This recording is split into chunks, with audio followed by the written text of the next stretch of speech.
Have you ever wondered what you would do if you opened your eyes tomorrow and the entire world had changed? Not because of war, not because of disaster, but because you had somehow traveled 100 years into the past. No internet, no smartphones, no electricity in most homes, no one who knew your name, no one who would ever believe your story. This is the story of 17-year-old Ethan Carter, a boy who went to sleep in 2026 and woke up in 1926.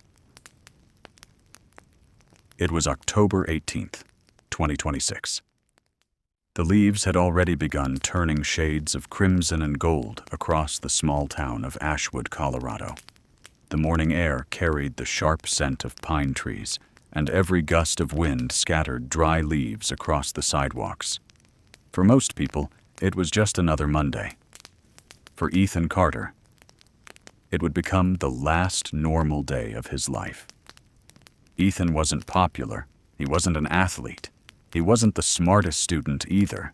He was simply curious. The kind of teenager who loved old maps, forgotten buildings, abandoned railroads, and mysterious stories hidden inside history books. While his friends spent weekends scrolling through social media, Ethan spent his exploring forests with his camera. He believed every forgotten place had a story waiting to be discovered. And sometimes, he believed history wasn't finished telling it. After school, Ethan packed his backpack.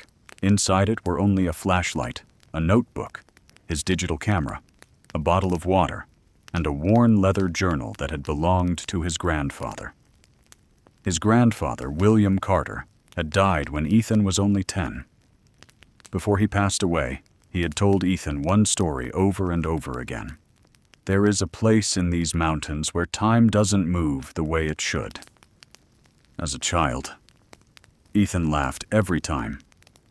But years later, he couldn't stop thinking about those words, especially after finding strange notes hidden inside his grandfather's journal. Most pages described hiking trails, old mining camps, wildlife, nothing unusual, until the final page. Written in faded blue ink were only 7 words. If you hear the bell, don't follow it. No explanation, no date, nothing else. That afternoon, Ethan decided to visit the abandoned Blackwood Railway Tunnel. The tunnel had been closed since the 1940s after a mysterious collapse. Local legends claimed strange sounds echoed inside at night. Some said they heard footsteps. Others claimed they heard children laughing. Most people dismissed the stories. Ethan didn't. He wanted proof. The hike took almost 2 hours. The deeper he walked into the forest, the quieter everything became. Birds stopped singing. The wind disappeared. Even the insects seemed silent. Only the crunch of leaves beneath his boots remained. The tunnel finally appeared between towering pine trees. Its entrance looked like the mouth of some enormous sleeping creature. Broken bricks, rusted rails, darkness stretching endlessly inside. A weathered sign leaned against the rocks. Danger, do not enter, risk of collapse. Someone had spray painted over the warning years ago. Only the word enter remained clearly visible. Ethan smiled nervously. This is exactly how horror movies begin. He switched on his flashlight. The beam disappeared into the darkness. Taking a deep breath, he stepped inside. The temperature dropped instantly. Cold air wrapped around him like invisible hands. Water dripped somewhere deep within the tunnel. Every footstep echoed endlessly. After nearly 10 minutes of walking, he noticed something strange. The walls no longer looked damaged. Instead, the bricks appeared newer, cleaner, almost untouched by time. He stopped walking. That's impossible. He lifted his camera and snapped several photos. Flash! Flash! Flash! Each burst of light illuminated the tunnel for only a split second. Then, something happened. A distant sound echoed through the darkness. A church bell.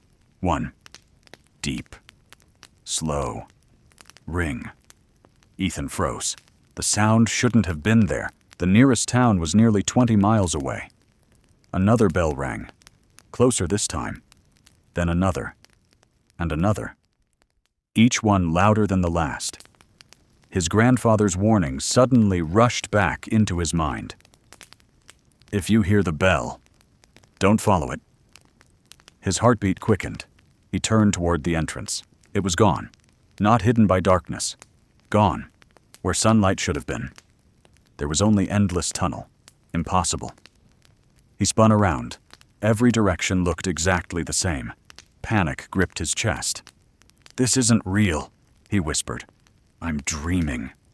Then, the tunnel began to shake. Dust fell from the ceiling. The old railroad tracks vibrated beneath his boots. A strange blue light appeared ahead. Soft, beautiful, almost alive. It pulsed slowly, like a heartbeat. Every instinct told Ethan to run. But curiosity, the same curiosity that had guided him his entire life, pulled him forward, one cautious step, then another. The light grew brighter, the air became warmer, the sound of bells transformed into distant voices. People talking, children laughing, horse hooves striking stone streets, a train whistle, music. All impossible sounds inside an abandoned mountain tunnel. The blue light suddenly exploded. Ethan instinctively raised his arms to shield his face. Everything became white. The light swallowed him whole. Silence. Absolute silence. When Ethan opened his eyes, he was lying beside railroad tracks. The warm sunlight shone directly above him. His head throbbed painfully. His backpack lay only a few feet away. Everything looked normal, until he noticed the train. A massive black steam locomotive slowly rolled past him, filling the air with thick clouds of smoke. Passengers leaned from wooden windows, wearing clothes he had only ever seen in old photographs. Long dresses, suspenders, flat caps, wool coats, no modern cars, no electric signs, no phone poles, no airplanes overhead, only horses pulling wagons along a dusty road. Ethan slowly stood, confused. A newspaper blew across the tracks before stopping at his feet. He picked it up. The ink was fresh. The paper smelled new. Across the front page, in bold black letters, one date changed everything he thought he knew. Monday, October 18th, 1926. Ethan stared at the page. His hands began to shake. "No," he whispered. "No, that's impossible." Behind him, someone spoke. "You look lost, son." Ethan slowly turned around. Standing beside the station was an elderly man wearing a conductor's uniform. The man smiled kindly. But his next words made Ethan's blood run cold. "I haven't seen clothes like yours before." He paused. "Are you from very far away?" Ethan couldn't answer, because for the first time in his life, he realized the impossible had happened. He wasn't dreaming. He wasn't hallucinating.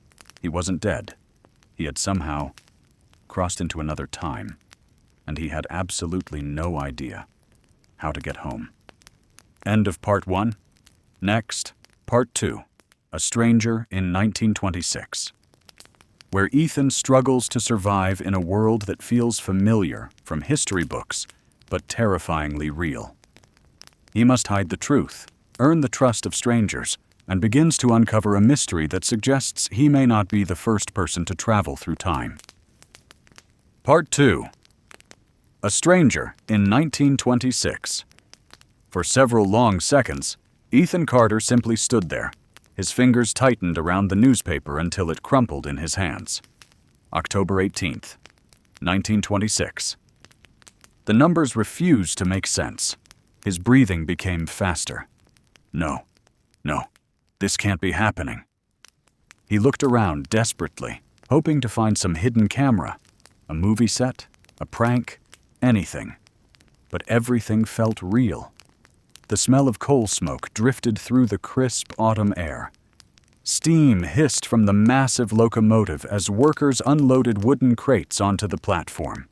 Horses pulled wagons loaded with sacks of grain. Women wearing long wool coats crossed the street carrying woven baskets.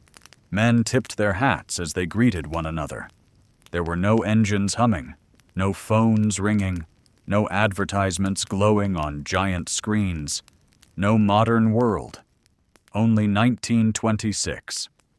The elderly train conductor walked closer. He looked to be in his late 60s, with silver hair tucked neatly beneath his cap. Deep wrinkles lined his face, but his eyes carried warmth rather than suspicion. "You all right, son?" Ethan forced himself to nod. I think so." The conductor smiled. "You hit your head?" Ethan instinctively touched the back of his neck. It hurt. Maybe." The old man chuckled. "That explains it." He reached into his coat pocket and handed Ethan a small metal flask. "Here. Just water." Ethan hesitated before taking it. The water was ice cold. Real. Everything was painfully real. "My name's Samuel Brooks," the conductor said. "I've worked these rails almost 30 years. He extended his hand. Ethan stared for a second before shaking it. He almost said, "I'm Ethan Carter, from the year 2026. Instead, "I'm Ethan." Samuel smiled. "Well, Ethan, you look like you've had quite the morning." As they walked toward the small station building, Ethan's mind raced. Every history class, every documentary, every old photograph, none of them had prepared him for this. The buildings weren't dirty museum pieces. They were alive. Children chased each other across the dusty street. A baker arranged fresh bread inside his shop window. A blacksmith hammered glowing steel. The rhythmic clang echoed through the town. A woman pushed a baby stroller made entirely of polished wood. Everything looked slower, calmer, yet strangely beautiful. Inside the station, an old clock ticked steadily above the ticket counter. Samuel poured Ethan a cup of hot coffee. Ethan took one sip. It was bitter, far stronger than anything he had ever tasted. Samuel laughed. "Not used to real coffee?" Ethan forced a smile. "I guess not." Samuel leaned back in his chair. "So, where exactly are you headed?" Ethan froze. He couldn't answer that. He didn't even know where he was. Thinking quickly, he replied, "I've been traveling." Samuel nodded slowly. "Family nearby?" "No." "You carrying money?" Ethan reached into his pocket. His wallet, credit cards, driver's permit. A few $20 bills printed in 2023. Completely useless.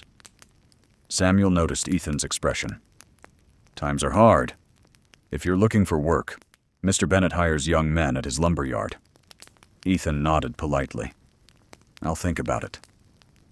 When Samuel stepped outside to help another passenger, Ethan quietly examined the station. Maps covered the walls. One immediately caught his attention. Colorado, 1926. Every town looked familiar, yet different. Roads he remembered didn't exist. Entire highways were missing. Modern cities were only tiny dots. His eyes suddenly stopped on one name: Blackwood, the very place where he had entered the tunnel. His heart skipped. If Blackwood existed in 1926, maybe the tunnel existed too. And if the tunnel brought him here, perhaps it could take him home. Without saying goodbye, Ethan hurried outside. He asked a local shopkeeper, "Excuse me, how far is Blackwood?" The man scratched his beard. "About 12 miles north." "Tough walk. But there's a wagon leaving before sunset." 2 hours later, Ethan sat silently in the back of an old wooden wagon beside farmers transporting vegetables. Nobody questioned his strange clothes anymore. They simply assumed he was from another state. As the wagon rolled through endless forests, Ethan noticed something unsettling. The mountains looked exactly the same. The rivers, the cliffs, even the winding dirt roads. Nature hadn't changed, only people had. It was like looking at an old photograph that had suddenly come to life. As evening approached, the wagon entered Blackwood. The town was far larger than Ethan remembered. Dozens of businesses lined the streets: a hotel, a barber, a bank, a pharmacy, a school. Children laughed as they played baseball in an empty field. Smoke rose from nearly every chimney. Life filled every corner. It was impossible to imagine that, 100 years later, most of these buildings would be abandoned or gone forever. The driver stopped near the town square. "This is as far as we go." Ethan climbed down. "Thank you." The driver tipped his hat. "Good luck, son." Night arrived quickly, without money, without family, without a place to sleep. Ethan wandered the quiet streets. He eventually found a small church. Its front doors remained open. Candles flickered softly inside. An elderly priest looked up as Ethan entered. "You seem troubled." Ethan nodded. "I've lost everything." The priest studied him carefully, then smiled. "Sometime, losing everything is how we discover who we truly are." He offered Ethan a warm meal and a small room in the church attic for the night. For the first time all day, Ethan felt safe. Hours later, unable to sleep, he opened his backpack. Everything from 2026 remained inside. His flashlight, still working, his digital camera, 43% battery, his phone, no signal, no service. But still powered on, he stared at the lock screen. A photograph of himself and his mother smiled back at him. Tears filled his eyes. He whispered, "I'm coming home. I promise." Suddenly, his phone vibrated once. Ethan's heart nearly stopped. No signal, no Wi-Fi, no network. Yet, a notification appeared. There was no sender, no number. Only 6 chilling words glowing across the screen. "Don't let them find you." The screen immediately went black. The battery had dropped from 38% to 0. Ethan sat frozen. Someone, or something, had just sent a message across 100 years. The church bell rang midnight. 1, 2, 3, until 12 slow echoes drifted across the sleeping town. Then, Ethan heard footsteps, not outside, inside the attic, slow, heavy, walking across the wooden floor. He held his breath.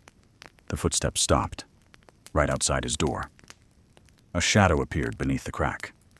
Someone was standing there, without warning.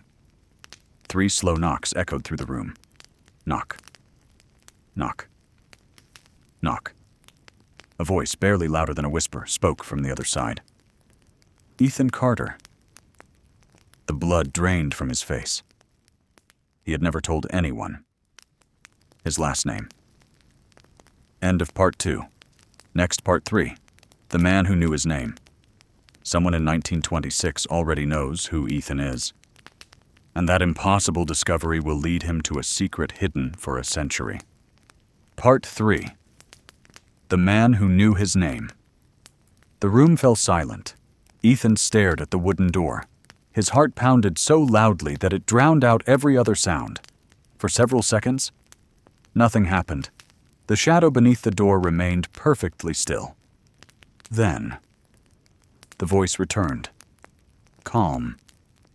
Old. Almost familiar. "Ethan Carter, you don't have much time." Every instinct told Ethan not to answer. He slowly reached for the heavy metal flashlight inside his backpack. If someone tried to force the door open, he would defend himself. The doorknob turned, very slowly. The old wooden door creaked open just enough for a sliver of candlelight to enter the room. Standing outside was an elderly man dressed in a long brown overcoat. His silver beard reached almost to his chest. A black felt hat shaded most of his face. His eyes, they were unlike anything Ethan had ever seen. They were filled with sadness. Not fear, not anger. Just the sorrow of someone who had lived with a terrible secret for far too long. The old man looked directly at Ethan. "I've been waiting for you." Ethan tightened his grip on the flashlight.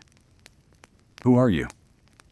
The stranger stepped inside and quietly closed the door behind him. "My name is Jonathan Hale. I suppose..." He smiled faintly. "You could say I'm an old friend of your family." Ethan frowned. "My family?" Jonathan nodded. "William Carter." Ethan's breath caught. "My grandfather?" The old man looked toward the window before answering.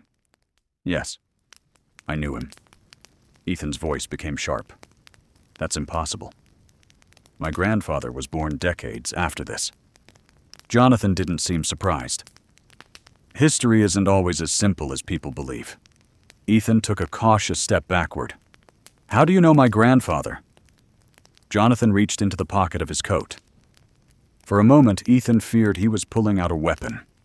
Instead, the old man carefully unfolded a yellowed photograph. He handed it to Ethan. The picture showed 5 people standing beside an old steam locomotive. 4 of them wore clothing from the 1920s. The 5th person looked completely out of place. He wore blue jeans, a zip-up hoodie, running shoes. Modern sunglasses rested on top of his head. He couldn't have belonged in 1926. Ethan stared at the young man. His hands began to tremble. The face was unmistakable. It was his grandfather, William Carter. At 17 years old, exactly Ethan's age. "No," Ethan whispered. "That's impossible." Jonathan nodded slowly. "Those were the exact words your grandfather spoke. 100 years ago." The room seemed to spin. "My grandfather... He came here?" Jonathan looked into Ethan's eyes. "Not came. Arrived. The same way you did.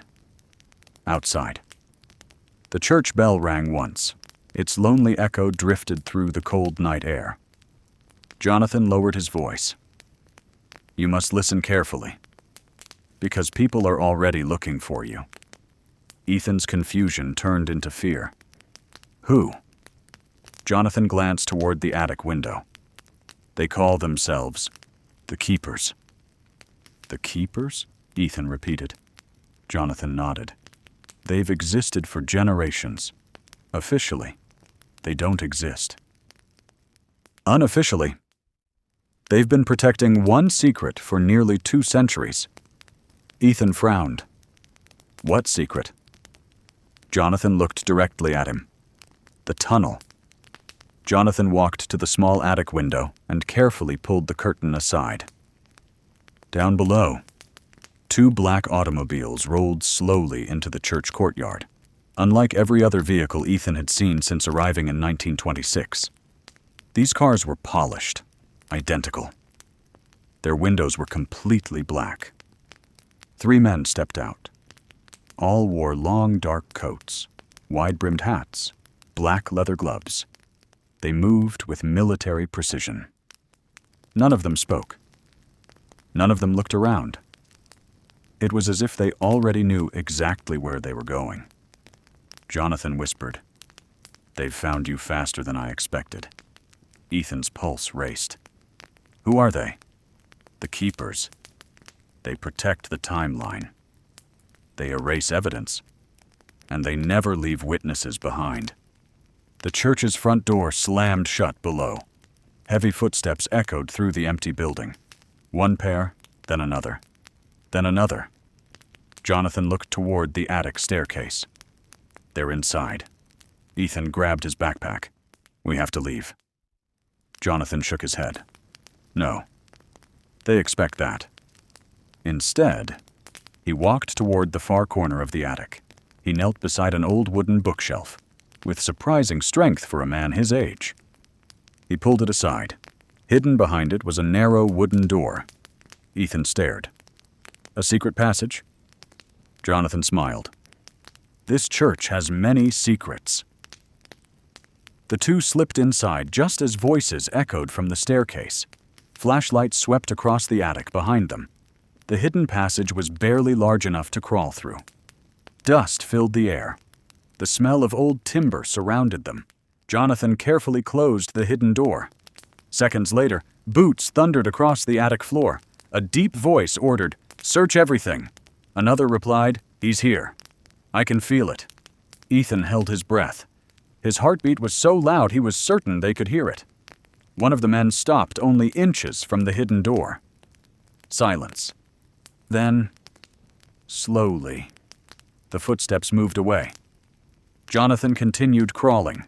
The tunnel beneath the church seemed endless. Finally, a faint glow appeared ahead. They emerged into an underground stone chamber lit by oil lamps. Ancient symbols had been carved into the walls: circles, stars, strange mathematical designs. At the center of the room stood an enormous brass clock. It was nearly 10 feet tall. Its gears turned without making a sound. There were no weights, no springs, nothing powering it. Yet it moved. Perfectly. Ethan stepped closer. "What is this?" Jonathan answered quietly. "This is the heart clock. It was built long before this town existed. Some believe it was built by scientists. Others," he paused, "believe it was built by someone who understood time better than anyone else." Ethan noticed something carved into the base. His own surname, Carter. He looked at Jonathan in disbelief. "Why is my family's name here?" Jonathan's expression grew heavy. "Because your family has guarded this place for almost 100 years. Ethan took another step toward the clock. Suddenly, every gear inside the machine stopped turning. The room became completely silent. A single beam of pale blue light emerged from the center of the clock. It shone directly onto Ethan. The air grew warm, then cold, then warm again. The stone floor began to vibrate beneath his feet. Jonathan's face turned pale. No, it shouldn't react this way. The blue light intensified. Within its glow, images began to appear, like moving memories. Ethan saw the Blackwood Tunnel. He saw his grandfather, young, terrified, standing exactly where Ethan had first awakened. Then, another figure stepped into view. The person's face was hidden in shadow. But one thing was unmistakable. The stranger was wearing modern clothes. Not from 1926, not from Ethan's time, from somewhere even further in the future. The mysterious figure looked directly toward Ethan and spoke only 5 words. "You're already too late, Ethan." The vision shattered. The blue light vanished, and somewhere deep beneath the town, a loud metallic alarm began to ring.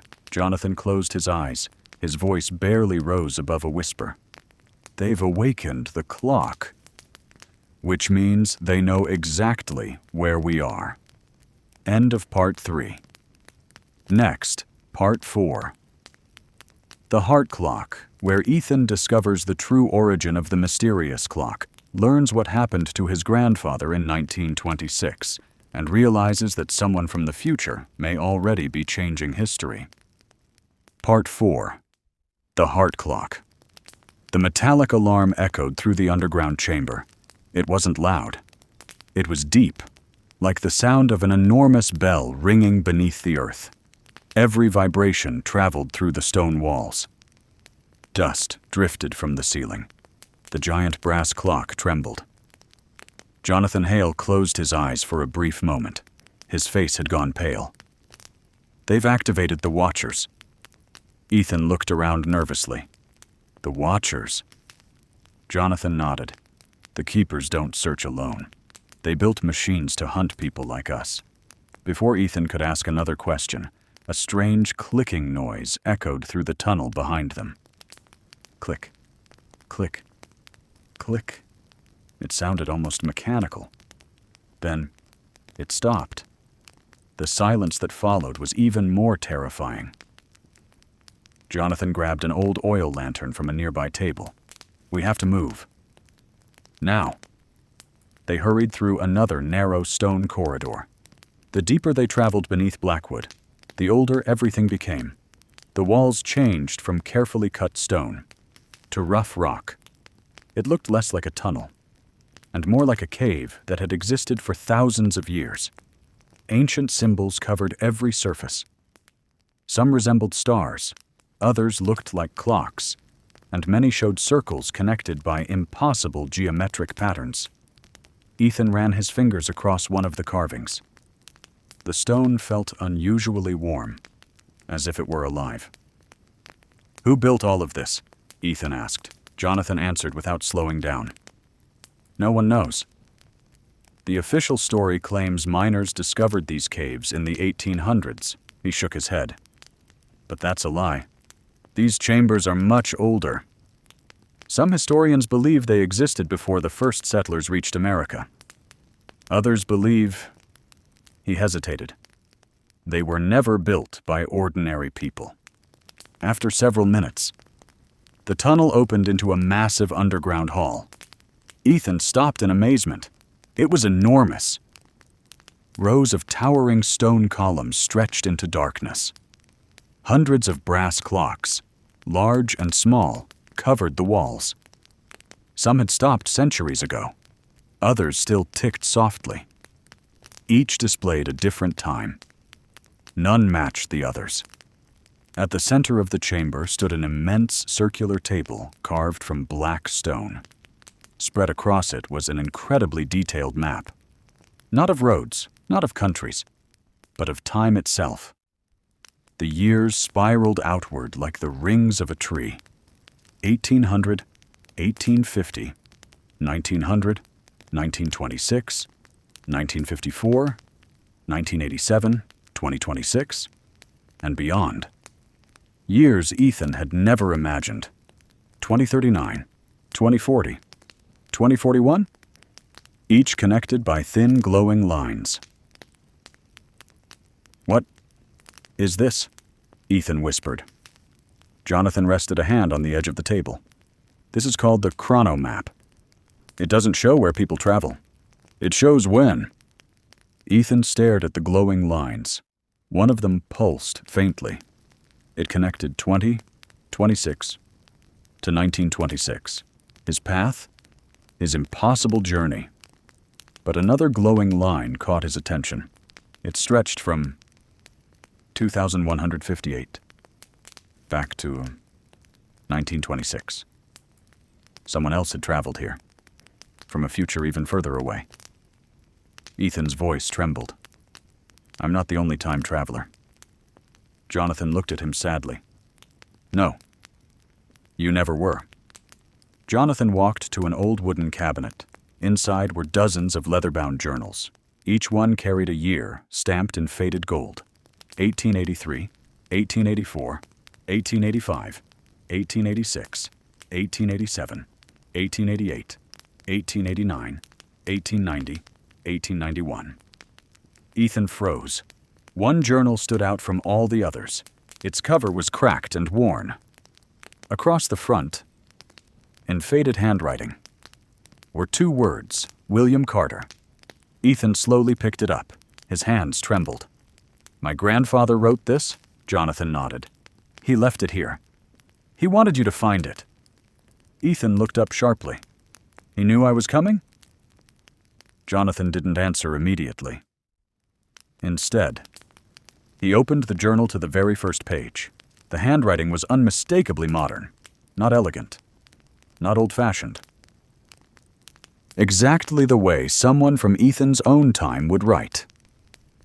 The first sentence made Ethan's blood run cold. "If you're reading this, then time has repeated itself." Ethan swallowed hard. Jonathan quietly stepped back. "This belongs to you." Ethan continued reading. October 20th, 1926. "My name is William Carter. I'm 17 years old. 2 days ago, I entered Blackwood Tunnel and woke up here. If my calculations are correct, the next person to arrive will be my grandson." Ethan's breathing became shallow. No, this can't be real. He turned the page. October 28th, 1926. "I tried telling people the truth. Nobody believed me. Some thought I was insane. Others wanted to use me. The keepers found me before I understood who they were. Another page. November 11th, 1926. Never trust anyone who already knows your name, especially if they smile. Another. December 3rd, 1926. The tunnel isn't a machine, it's a doorway, and someone keeps opening it.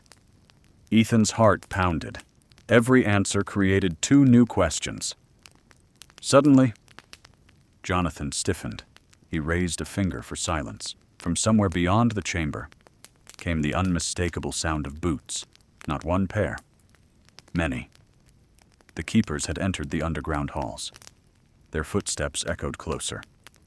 Measured. Patient. They weren't searching blindly. They knew exactly where to go. Jonathan quickly closed the journal. We're out of time. He led Ethan toward the back of the chamber, where a narrow staircase spiraled downward. As they descended, the air grew colder. The stone walls gave way to polished metal. Old gas lamps were replaced by strange blue lights that glowed without flame. Ethan frowned. How can this exist in 1926? Jonathan answered quietly. Because this part wasn't built in 1926. The staircase ended before a massive circular steel door. Unlike everything else Ethan had seen, it looked impossibly advanced. Smooth metal. No hinges. No visible lock. In its center was a symbol Ethan had seen before. The same symbol carved into the heart clock. Jonathan placed his hand against it. Nothing happened. He looked at Ethan. It won't open for me. It has to recognize your bloodline. Ethan hesitated. My bloodline? Jonathan nodded. Your family has always been the key. With uncertainty, Ethan placed his palm against the cold metal.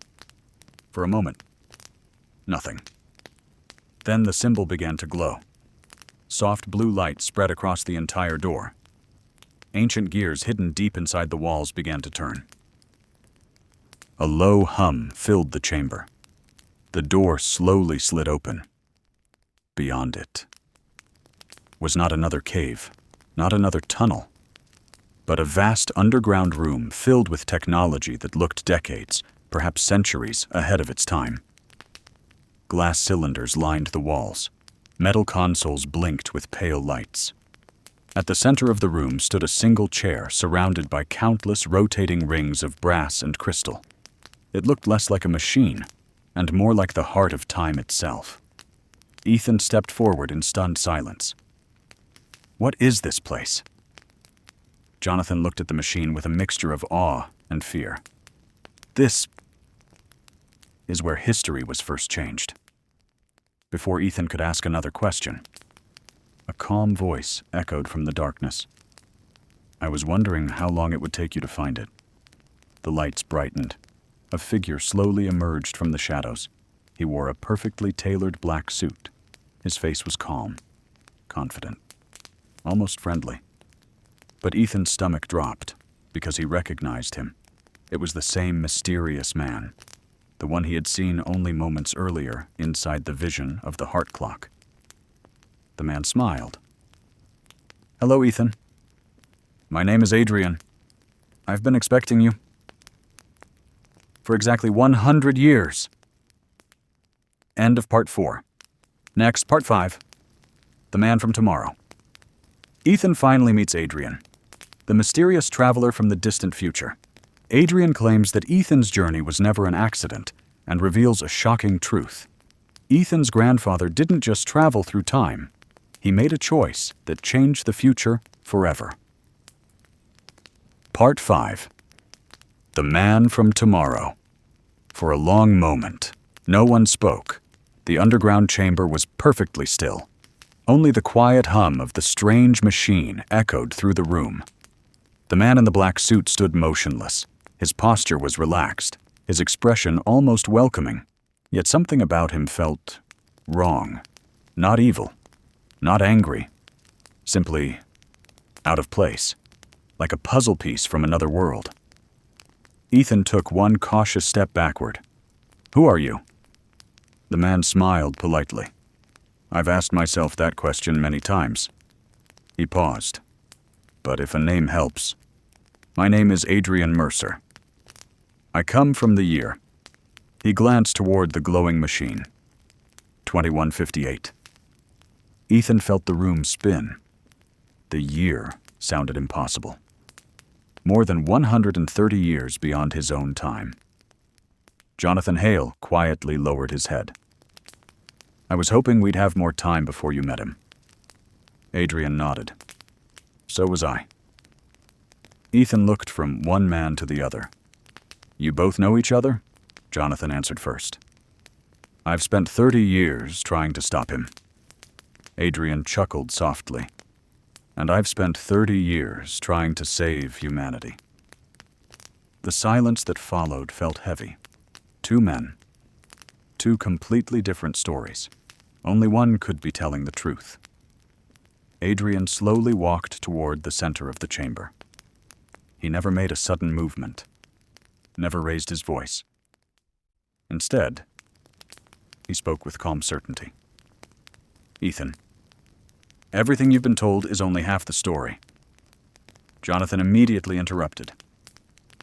Don't listen to him. Adrian sighed. That's exactly what your grandfather said. The mention of William Carter froze Ethan where he stood. My grandfather. You knew him? Adrian's smile faded. I knew him better than anyone. He was my closest friend. Jonathan shook his head. Tell him the rest. Adrian looked down for a brief moment, then quietly replied, I also became his greatest enemy. Ethan's heart pounded. What happened? Adrian walked toward one of the glass cylinders lining the wall. Inside floated dozens of old photographs, letters, pocket watches, coins, objects collected from different centuries. He carefully removed a faded photograph and handed it to Ethan. It showed two teenage boys standing in front of Blackwood Tunnel. One was William Carter. The other was Adrian. Both looked no older than 17. Both were smiling. Both wore modern clothes. This was taken in 2026, Adrian said, the same year you disappeared.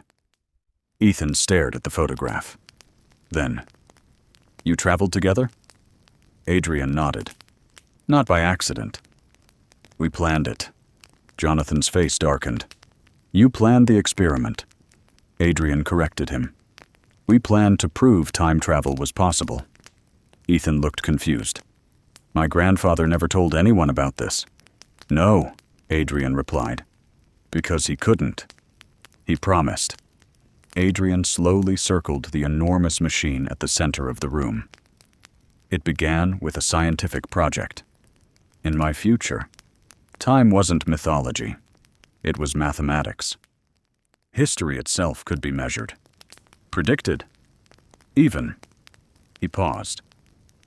Touched. He rested his hand against one of the glowing brass rings. This machine isn't a time machine. It's something far more dangerous. It doesn't move people through time. It moves time around people.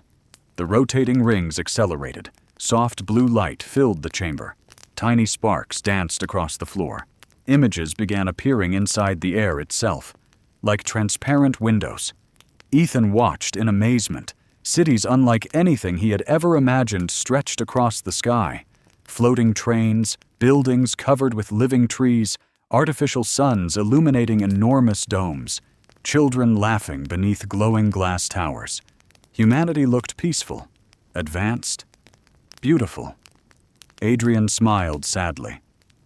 This was my world. The vision suddenly changed. Dark clouds swallowed the cities. Buildings collapsed. Massive explosions shook the horizon. Entire coastlines disappeared beneath rising oceans. People ran through smoke-filled streets. The sky itself seemed to tear apart. Then, everything went black. The vision disappeared. Adrian looked directly into Ethan's eyes. That is what happens if history follows its original path. Jonathan stepped forward. He's showing you possibilities, not certainty. Adrian replied calmly. No, I'm showing him memory. Ethan struggled to process everything. What caused it? Adrian answered quietly. One decision. Made here, in Blackwood, in 1926. Jonathan's voice hardened. And now we reach the lie. Adrian ignored him. He turned toward Ethan. Your grandfather discovered something beneath this mountain. Something no one was ever meant to find. He wanted to destroy it. I wanted to study it. We argued. We fought. And eventually, we chose different futures. Ethan looked at the mysterious machine. What did he discover? Adrian hesitated, then answered with only 2 words. The anchor. The anchor? Ethan repeated. Adrian nodded. It's buried beneath this chamber. You've already felt it. The warmth in the stone. The strange bells. The tunnel. They're all connected. The anchor bends time. It has existed for thousands of years. No one knows who created it. No one knows why. But every civilization that found it disappeared. Jonathan quietly whispered, Enough. Adrian looked at him. You know I'm telling the truth. Jonathan didn't answer. Ethan's thoughts raced. If the anchor is so dangerous, why not destroy it? Both men answered at exactly the same moment. You can't. The room fell silent. Adrian nodded toward Jonathan. For once, we agree. Suddenly, the lights throughout the chamber flickered violently. An alarm began echoing through the underground complex, not the deep bell Ethan had heard before. This one sounded mechanical, urgent. Jonathan's expression changed instantly. They've found the entrance, a booming voice echoed through hidden speakers. Attention! This facility is now under Keeper control. Remain where you are. Resistance will be considered a threat to the timeline. Heavy metallic doors slammed shut somewhere above them. The sound echoed throughout the entire mountain. Adrian looked upward. They're faster than I expected. Jonathan reached inside his coat and removed a small brass key. It was old. Its surface was covered with the same strange symbol Ethan had seen on the heart clock. He placed it in Ethan's hand. This belonged to your grandfather. He told me to give it to you. Ethan looked down at the key. It felt warm, almost alive. What does it open? Jonathan's eyes filled with sadness. I was hoping you'd never have to find out. At that exact moment, a deafening explosion shook the chamber. Dust rained from the ceiling. One of the massive steel doors bent inward. Another explosion followed, then another. The keepers weren't searching anymore. They were breaking in. Adrian looked toward Ethan. You have a choice. Come with me. And together we can change the future. Jonathan stepped beside Ethan. Or trust your grandfather's final wish. Ethan stared at both men. 2 paths, 2 futures, 2 versions of the truth. Before he could speak, a final explosion tore the steel door completely from its frame. Smoke poured into the chamber. Dark figures emerged through the haze. Each wore the same black coat, the same wide-brimmed hat, the same expressionless face. But this time, their leader removed his hat. Ethan's breath caught. The man looked exactly like him. Not similar, not related, exactly the same. Only older. Perhaps 40 years older. The stranger smiled, then quietly said, You've finally made it. I've been waiting for myself. End of part 5. Next, part 6. The Man in the Mirror. Ethan comes face to face with an older version of himself, forcing him to question everything he believes about time, destiny, and whether his future has already been written. Part 6. The Reflection of Time. The smoke slowly drifted across the chamber. Broken pieces of the steel door lay scattered across the stone floor. No one moved. No one spoke. Ethan's eyes remained fixed on the stranger standing among the keepers. The man looked exactly like him. The same dark hair, the same blue eyes, the same scar above his left eyebrow, even the same nervous expression. It was as if Ethan were looking into a mirror that had somehow stepped into reality. The stranger smiled. Not with kindness, not with cruelty, but with quiet understanding. "I know what you're thinking," he said. "You believe I'm you." He shook his head slowly. "I'm not." The keepers remained perfectly still behind him. Their leader stepped forward alone. "My name is Elias. I wasn't born looking like you. The anchor," he glanced toward the enormous machine, "gave me your face." Ethan frowned. "Why?" Elias sighed. "Because the anchor doesn't understand people. It understands patterns. When it searches for someone, it creates echoes, copies, reflections. You," he pointed gently toward Ethan, "are the original." "I am only the reflection," Jonathan Hale whispered. "Don't believe everything he says." Elias smiled without looking away from Ethan. "I expected you'd say that." Adrian stepped closer. "You shouldn't be here, Elias." Elias laughed softly. "I've heard that sentence." For almost 30 years, the air suddenly became colder. A deep vibration spread through the chamber. The glowing rings around the mysterious machine began spinning on their own, faster and faster, until they became circles of pure blue light. The floor trembled beneath everyone's feet. Elias looked toward the machine. "It's waking up." Without warning, every clock inside the chamber stopped. The ticking ceased. The humming vanished. Even the sound of breathing seemed to disappear. For one impossible second, time itself stood still. Then, everything exploded into motion. A wave of blue light burst from the center of the room. It passed harmlessly through the walls, through the keepers, through Jonathan, through Adrian, and finally, through Ethan. The instant it touched him, the world disappeared. Ethan found himself standing alone, not in the underground chamber, not in 1926, but inside a beautiful green valley beneath a bright summer sky. Wildflowers covered the hills. A gentle river flowed through the grass. The air smelled of pine and fresh rain. It was peaceful. Too peaceful. He looked around in confusion. "Where am I?" A familiar voice answered behind him. "The place between moments." Ethan turned. An elderly woman stood beside the river. She wore a simple white dress and carried an old pocket watch in her hands. Her silver hair moved gently in the breeze. She smiled warmly. "I've been waiting a very long time." Ethan approached cautiously. "Who are you?" The woman looked down at the watch. "People have called me many things. The keeper of time. The first traveler. The woman by the river." She looked back into Ethan's eyes, but none of those names matter. Ethan hesitated.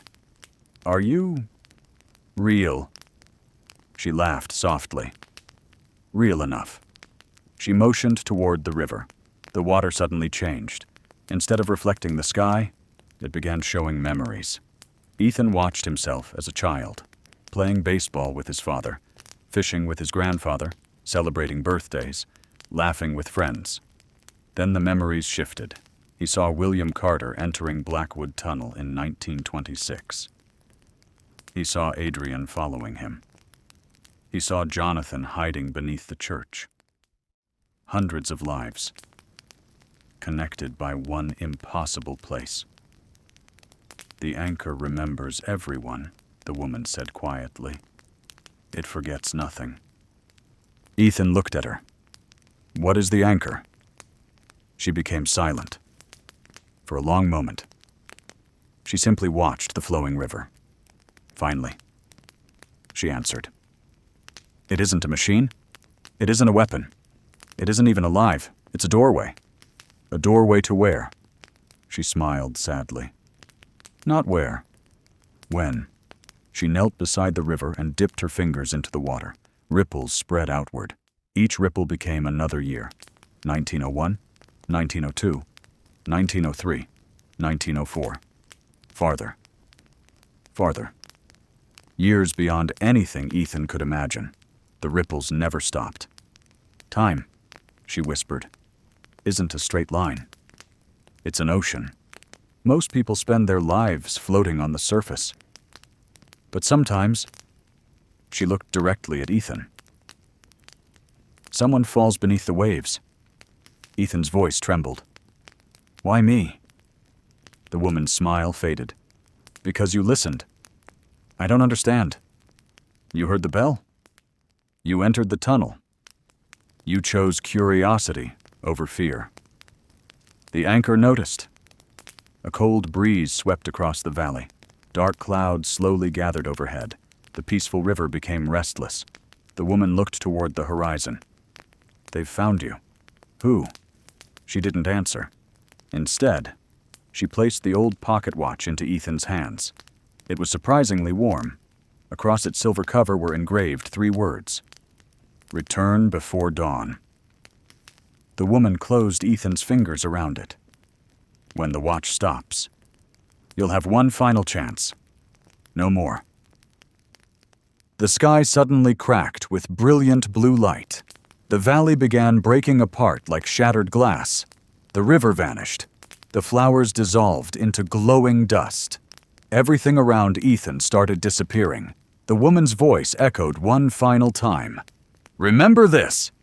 You cannot change the past. But you can change what people choose to do with it. The vision collapsed. Ethan gasped as he found himself back inside the underground chamber. Only a single second had passed. The keepers hadn't moved. Jonathan and Adrian were still staring at the machine. Yet, something had changed. Ethan looked down. Resting in his hand was the silver pocket watch, the one the mysterious woman had given him. It was real. Its hands were moving. Tick, tick, tick. Every second echoed unnaturally loudly. Jonathan noticed it first. His face turned white. No, it chose you, Adrian whispered. So the legends were true. Even Elias, who had remained calm through everything, slowly stepped backward for the very first time. Fear appeared in his eyes. He looked at the watch, then at Ethan, and quietly said, We're too late. Before anyone could ask what he meant, the pocket watch stopped ticking. Complete silence filled the chamber. Then, the cover slowly opened by itself. Inside, instead of gears, there was a tiny folded piece of paper. Ethan carefully unfolded it. Only one sentence was written in neat black ink. Go to Blackwood Tunnel before sunrise, and come alone. End of Part 6. Next, Part 7. Before Sunrise, Finale. In the final chapter, Ethan returns to Blackwood Tunnel one last time. There, he discovers the true purpose of the anchor, the real reason his grandfather left the journal, and must make a single decision that will determine whether he returns to 2026 or remains forever in 1926. Part 7. Before Sunrise. Final chapter. The chamber was silent. No one dared to speak. The tiny note rested in Ethan's trembling hand. Go to Blackwood Tunnel before sunrise, and come alone. The words were simple, but somehow, they carried more weight than anything he had experienced since arriving in 1926. Jonathan slowly shook his head. No, you can't go. Adrian disagreed. He has to. Elias remained unusually quiet. His eyes never left the pocket watch. Finally, he spoke. The anchor has made its choice. Ethan looked around the room. For 2 days, everyone has been telling me what I should do. The keepers. You. My grandfather's journal. The mysterious woman. He took a deep breath. This time, I'm making my own choice. Without waiting for another argument, he picked up his backpack, the old brass key, his grandfather's journal, and the silver pocket watch. Then he walked toward the tunnel entrance. Jonathan called after him, "Ethan, if the bell rings, don't answer it." The words reminded Ethan of the final page in his grandfather's journal. "If you hear the bell, don't follow it." For the first time, he finally understood. The warning had never been about sound. It had been about temptation. Outside, the night was fading. A cold mist covered the streets of Blackwood. The town was asleep. Only a few lanterns still burned in distant windows. Ethan walked alone through the empty streets. Every step echoed against the wooden sidewalks. The world felt strangely peaceful, as if it were holding its breath, waiting. The Blackwood Tunnel appeared exactly where he remembered. Dark, silent, timeless. The same weathered stone entrance, the same rusted railroad tracks, the same feeling that reality itself grew thinner near its mouth. The pocket watch suddenly began ticking again. Tick, tick, tick. With every step toward the tunnel, the ticking grew louder. Then, the church bell rang. One slow chime. The sound drifted across the valley. Another followed, then another, each one calling to him, inviting him deeper. Ethan closed his eyes. He remembered his grandfather's words. "Don't follow it." Instead of walking toward the sound, he stopped. The bells continued ringing, louder, more desperate. But Ethan refused to move. Several long seconds passed. Then, the bells stopped. Completely. The tunnel became silent once again. A warm blue light appeared at the entrance. Not violent, not frightening. Gentle, almost welcoming. It spread across the old railroad tracks like morning sunlight. For the first time, Ethan felt no fear, only curiosity. He stepped inside. The tunnel no longer seemed endless. Instead, a narrow passage of blue light stretched before him. At its end stood a single wooden door. No walls, no building, just a door, standing alone. Ethan approached carefully. There was no handle, only a small keyhole. He reached into his pocket. The old brass key Jonathan had given him fit perfectly. As the key turned, the entire tunnel trembled. The wooden door slowly opened. Beyond it was not another tunnel, not another year, but Ethan's own bedroom, exactly as he had left it. His desk, his books, his camera charger, the jacket hanging on the chair. Morning sunlight streamed through the window. Everything was exactly the same. He stepped toward the doorway, then stopped. Something felt wrong. The room was completely still. Too still.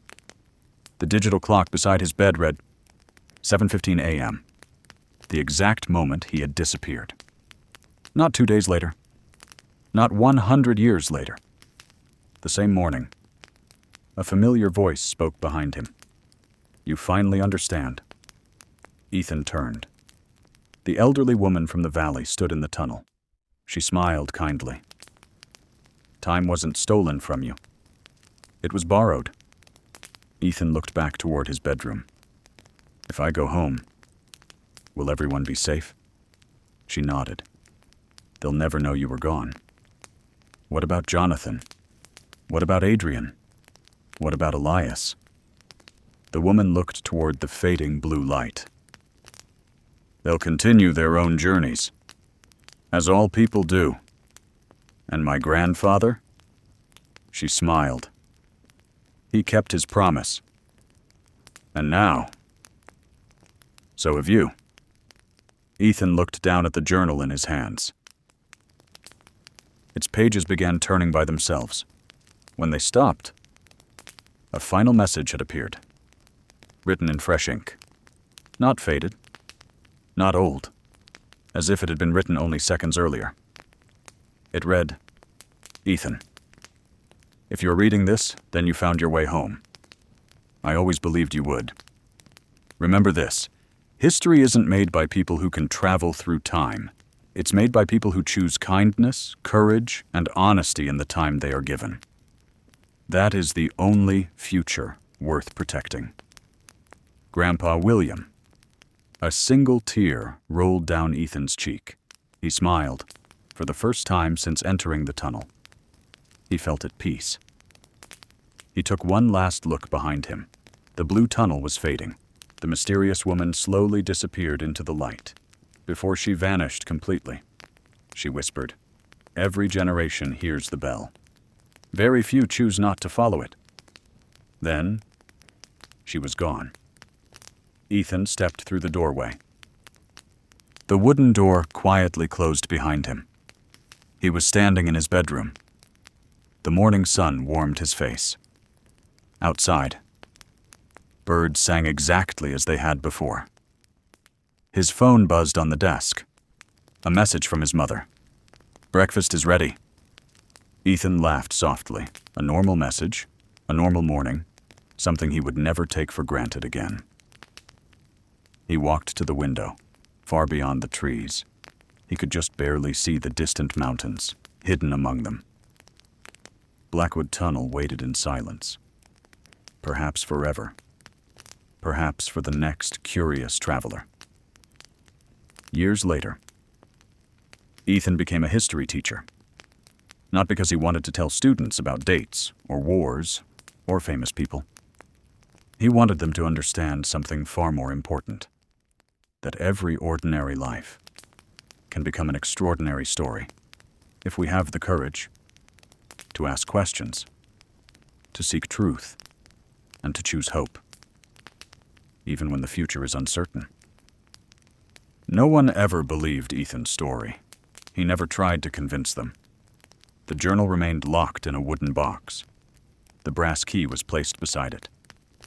The silver pocket watch never ticked again. Sometimes, on quiet autumn evenings, when the wind carried through the pine trees, Ethan thought he could hear a distant church bell. He would smile, close his eyes, and continue walking.